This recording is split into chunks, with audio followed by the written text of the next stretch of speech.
Tell the sons of Israel to raise a contribution for me. From every man whose heart moves him, you shall raise my contribution. And let them construct a sanctuary for me, that I may dwell among them, according to all that I am going to show you, as the pattern of the tabernacle and the pattern of all the furniture. Just so you shall construct it. An amazing self-sustaining pillar of fire, partially veiled by clouds, became the visual cue the Israelites learned to follow after their miraculous escape from Egypt and the 400 years of slavery to the Pharaoh. After the parting of the Red Sea, it would seem that the Hebrew people would have eagerly obeyed everything that God asked them to do. But their investigation of the land God had promised them caused them to fear for their lives again. Yet this time, they did not give God the opportunity to show how He could deliver them. Instead, they chose their own way. Sadly, the result of this disobedience was to be forced to wander in the desert wilderness for 40 years.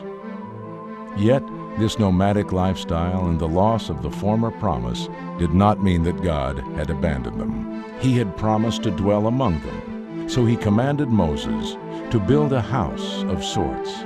This dwelling place was for the God of a people who now lived in tents. This house was known as the Tabernacle.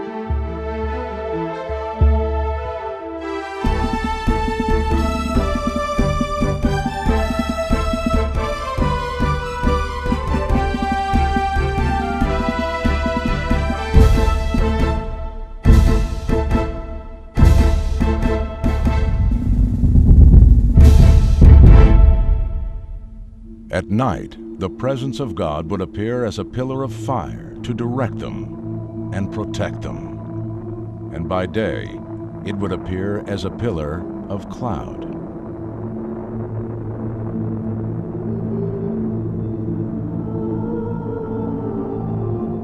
And throughout all their journeys, whenever the cloud was taken up from over the tabernacle, the sons of Israel would set out. But if the cloud was not taken up, then they did not set out until the day when it was taken up.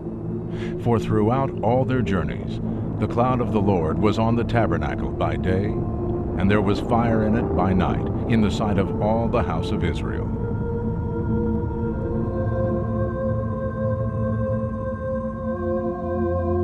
Whenever this divine cloud would stop, the sons of Israel would assemble and set up camp. Each tribe had specific instructions about where to establish its camp. In the center of the encampment was the tabernacle and the presence of God. The sons of Israel shall camp, each by his own standard, with the banners of their fathers' households. They shall camp around the tent of meeting at a distance. Now those who camp on the east side toward the sunrise shall be of the standard of the camp of Judah by their armies. And those who camp next to him shall be the tribe of Issachar. Then comes the tribe of Zebulun. On the south side shall be the standard of the camp of Reuben by their armies. And those who camp next to him shall be the tribe of Simeon. Then comes the tribe of Gad. Then the tent of meeting shall set out with the camp of the Levites in the midst of the camps. Just as they camp, so they shall set out, every man in his place, by their standards. On the west side shall be the standard of the camp of Ephraim by their armies, and next to him shall be the tribe of Manasseh. Then comes the tribe of Benjamin. On the north side shall be the standard of the camp of Dan by their armies, and those that camp next to him shall be the tribe of Asher. Then comes the tribe of Naphtali. These are the numbered men of the sons of Israel by their fathers' households. The total of the numbered men of the camps by their armies, 603,550. The Levites, however, were not numbered among the sons of Israel, just as the Lord had commanded Moses.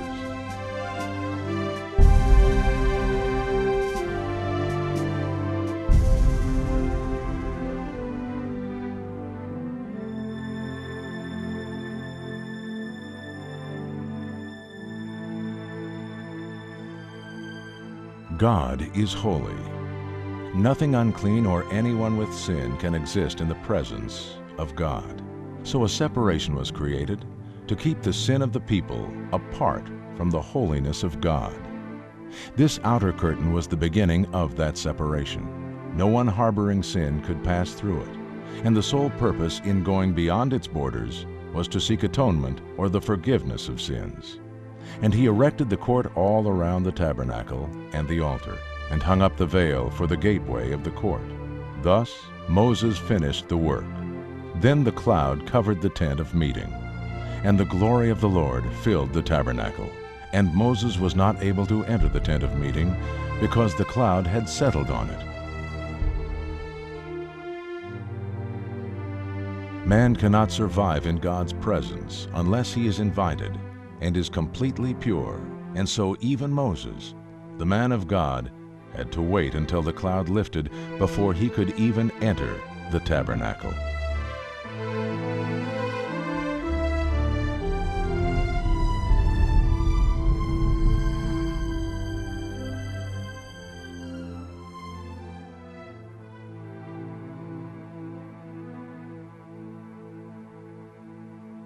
We will begin at the east gate, a curtain skillfully woven of blue, purple, and scarlet, and of finely twisted linen. Entering into the courtyard, we come to the place where the first step in meeting with God was taken.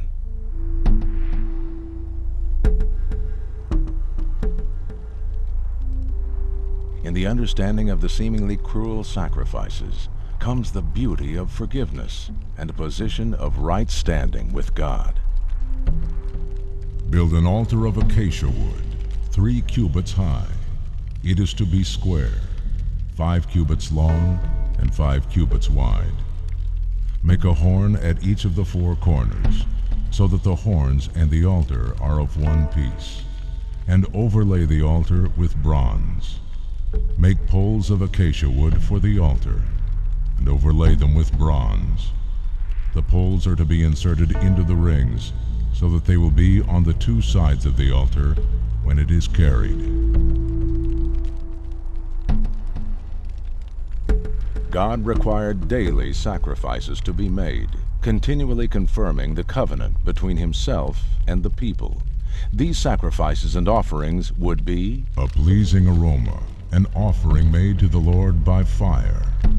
For generations to come, this burnt offering is to be made regularly at the entrance to the tent of meeting before the Lord.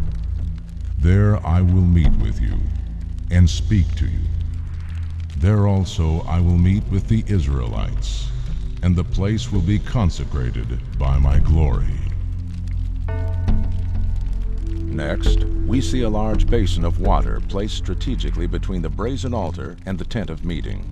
The laver was a vessel of physical and symbolic cleansing for the priests in their service before the Lord. It was absolutely essential that they were to be clean before beginning the process of meeting with their holy God.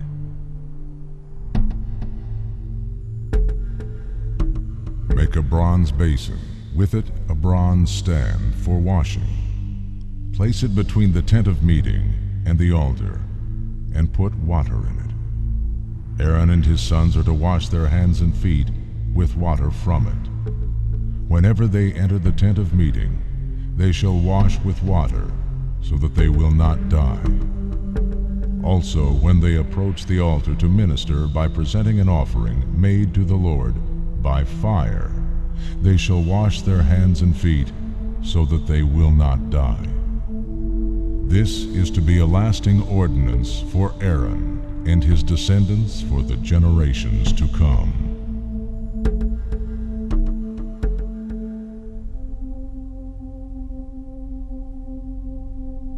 Once again, we come to a place of further separation and increasing holiness, for only the priests would enter into the tent of meeting to tend to the tasks inside.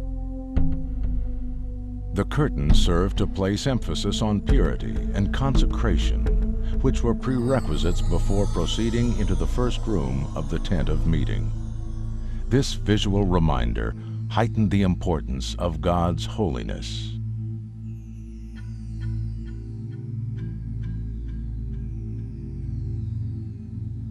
Make a lampstand of pure gold and hammer it out, base and shaft. Its flower-like cups, buds, and blossoms shall be of one piece with it. 6 branches are to extend from the sides of the lampstand, 3 on one side, 3 on the other. Then make it 7 lamps, and set them upon it so that they light the space in front of it. Its wick trimmers and trays are to be of pure gold. A talent of pure gold is to be used for the lampstand and all its accessories. See that you make them according to the pattern shown you on the mountain.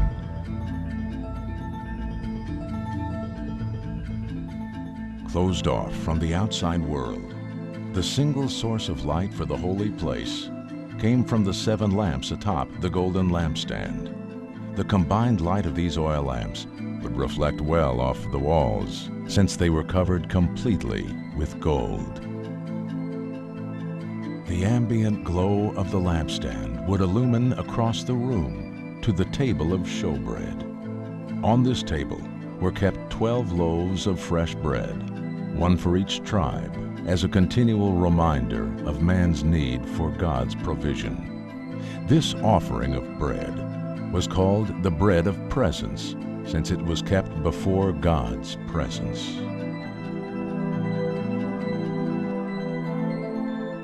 Make a table of acacia wood 2 cubits long, a cubit wide, and a cubit and a half high. Overlay it with pure gold, and make a gold molding around it. Also make around it a rim a handbreadth wide, and put a gold molding on the rim. Make 4 gold rings for the table, and fasten them to the 4 corners, where the 4 legs are.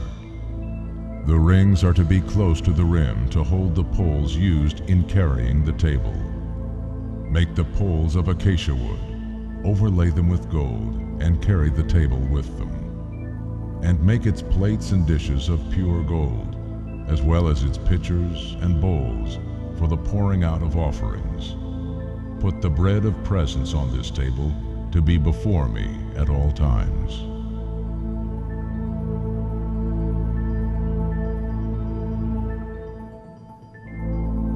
Since the desert was not a source of abundant food, God provided all the food the Israelites needed to sustain them. The table of showbread, then, represented an offering to God. They would give an offering of their first fruits from the abundance that He had provided. It was a thanks offering, expressing gratitude for God's abundant blessings.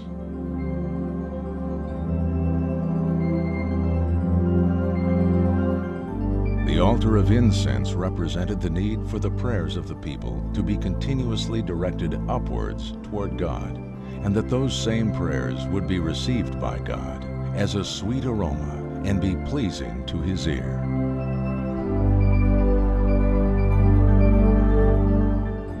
Make an altar of acacia wood for burning incense. It is to be square, a cubit long and a cubit wide, and 2 cubits high. Its horns of one piece with it. Overlay the top and all the sides and the horns with pure gold, and make a gold molding around it. Make 2 gold rings for the altar below the molding, 2 on opposite sides, to hold the poles to carry it. Make the poles of acacia wood, and overlay them with gold. Just beyond the altar of incense was the Holy of Holies. This dwelling place of God was so solemn and set apart that the veil would only be opened once a year. It was then that the high priest would meet with God. Pushing back the veil reveals the article above which this most holy meeting would occur, the Ark of the Covenant. Have them make a chest of acacia wood, 2½ cubits long, a cubit and a half wide, and a cubit and a half high. Overlay it with pure gold, both inside and out, and make a gold molding around it. Cast 4 gold rings for it, and fasten them to its 4 feet, with 2 rings on one side and 2 rings on the other. Then make poles of acacia wood and overlay them with gold.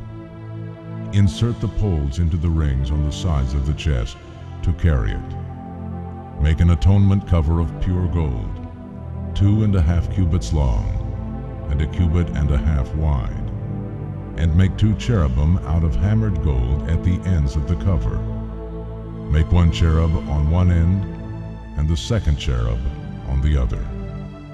Make the cherubim of one piece with the cover at the 2 ends. The cherubim are to have their wings spread upward, overshadowing the cover with them. The cherubim are to face each other, looking toward the cover. Place the cover on top of the ark, and put in the ark the testimony, which I will give you. There, above the cover between the 2 cherubim that are over the ark of the testimony, I will meet with you and give you all my commands for the Israelites.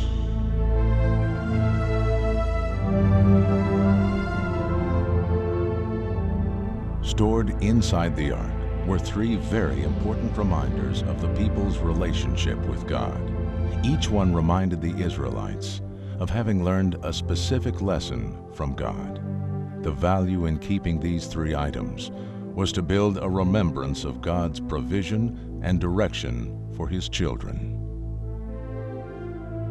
Since the desert could not produce enough food for all the people, God provided a special food for them every morning, manna. 6 days of every week, they collected this heaven-sent food. The Israelites had received this manna faithfully each morning for 40 years. As an enduring testimony, a golden pot filled with manna was kept inside the ark. Inside the golden pot was an omar's worth of manna, or 1 day's portion. The people of Israel called the bread manna. It was white like coriander seed and tasted like wafers made with honey. Moses said, "This is what the Lord has commanded. Take an omar of manna and keep it for the generations to come, so that they can see the bread I gave you to eat in the desert when I brought you out of Egypt. Then place it before the Lord to be kept for the generations to come." As the Lord commanded Moses, Aaron put the manna in front of the testimony, that it might be kept. The difficulties of life in the desert became a heavy toll for many of the Israelites.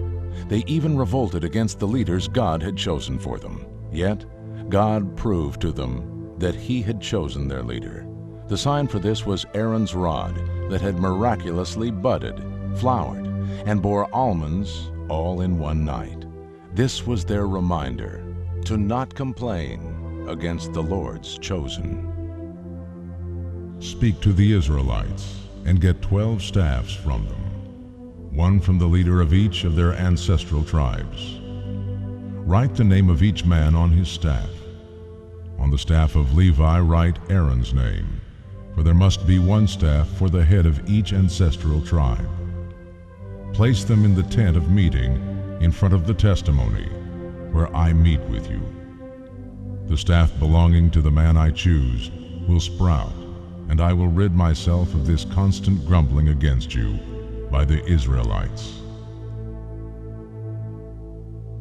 The next day, Moses entered the tent of the testimony and saw that Aaron's staff, which represented the house of Levi, had not only sprouted, but had budded, blossomed, and produced almonds. The Lord said to Moses, "Put back Aaron's staff in front of the testimony, to be kept as a sign to the rebellious. This will put an end to their grumbling against me, so that they will not die." The best known of the reminders kept inside the ark were the 2 stone tablets engraved with the 10 commandments. These tablets contained the primary rules they were to live by, which would protect and govern them. God would also use these to examine their faithfulness and commitment to following Him. Chisel out 2 stone tablets like the first ones, and I will write on them the words that were on the first tablets. So Moses chiseled out 2 stone tablets like the first ones, and went up to Mount Sinai early in the morning as the Lord had commanded him. and he carried the 2 stone tablets in his hands. I am the Lord your God, who brought you out of Egypt, out of the land of slavery. You shall have no other gods before me. You shall not make for yourself an idol in the form of anything in heaven above, or on the earth beneath, or in the waters below. You shall not bow down to them or worship them, for I, the Lord your God, am a jealous God, punishing the children for the sin of the fathers to the 3rd and 4th generation of those who hate me, but showing love to 1,000 generations of those who love me and keep my commandments. You shall not misuse the name of the Lord your God, for the Lord will not hold anyone guiltless who misuses his name. Remember the Sabbath day to keep it holy.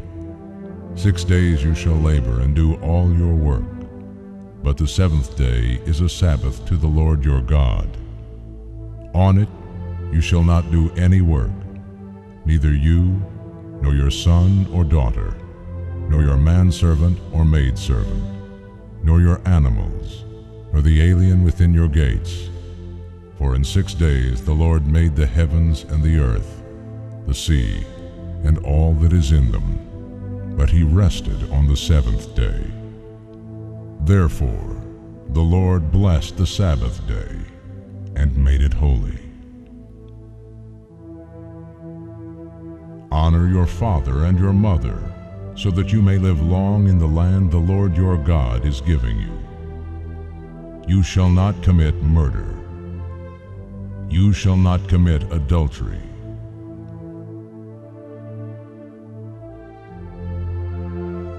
You shall not steal. You shall not give false testimony against your neighbor.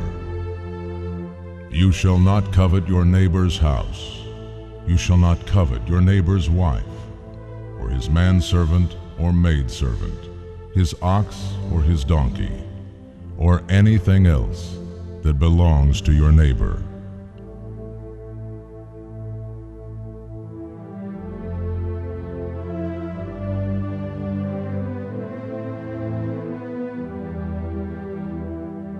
It is here, just above the cover to the Ark of the Covenant, also known as the mercy seat, here in this space where the cherubim have set their full attention, that God's presence would appear to and meet with the high priest on a specified day, and then only once a year.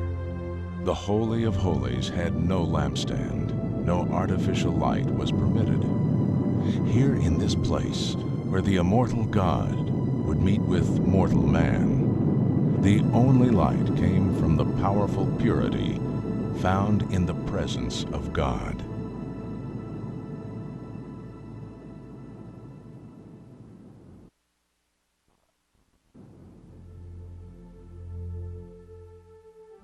God told Moses that this earthly tabernacle was a model of the true one in heaven. He was to construct the tabernacle according to the pattern God showed him. The physical pattern was a model of spiritual patterns that were to be followed as well. We see the fulfillment of all these patterns, or lessons, in the person of Yeshua, Jesus Christ, who is the Messiah. Through his sacrifice on the cross, he made it possible for us to come into a personal relationship with the Creator of the universe. When we come to fully understand and trust in Jesus as Messiah, we can then stand before God, cleansed and forgiven.